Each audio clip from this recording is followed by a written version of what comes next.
vendar bom čez povedal, zakaj nismo aktivni, ker potem ljudje mislijo, da smo mi tisti, ki povečujemo ceno. Jaz sem pa že povedal, imamo pa absolutni znesek.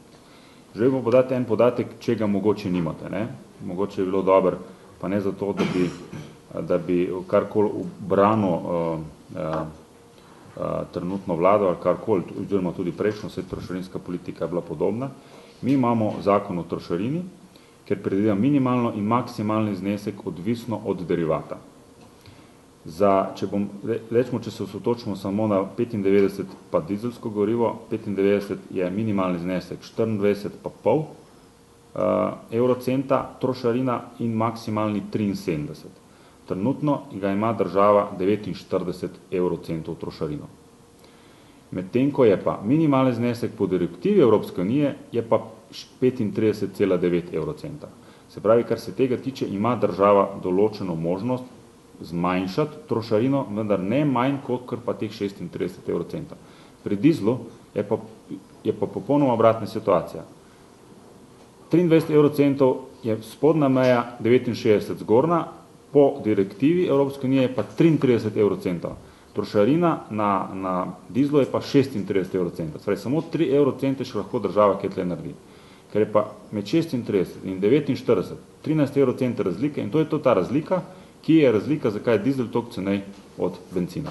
In zakaj je benzin pri nas dražji napram Avstriji, Madžarski in tudi Hrvaški. Medtem ko je pa dizel pri nas cenej kot Italija, Avstrija in Madžarska, smo pa malenkost dražji, kot je Hrvaška.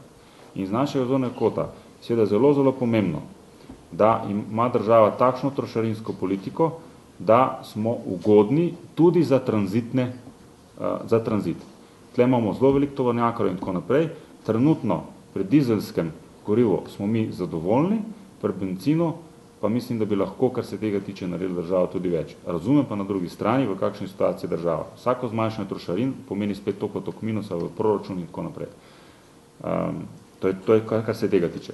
Kar se tiče Makedonije. Mi smo Makedonijo z mojim prehodom zelo dobro obdelali. V Makedoniji smo mi prisotni že svojo družbo, kjer, bom rekel, trguje z električno energijo. Analizirali smo vstop v Makedonijo, možnost vstopa v Makedonijo preko naftno-trgovske, pravi bencinski servis, in seveda tudi preko energetike. Trenutno smo se odločili, da v letu 2012 ne gremo, oziroma ne naredimo nadaljnega koraka v Makedoniji in s tem si ne zapiramo dobenih vrat. In tudi nismo s tem strateško se čisto nič, bom rekel, oslabšali.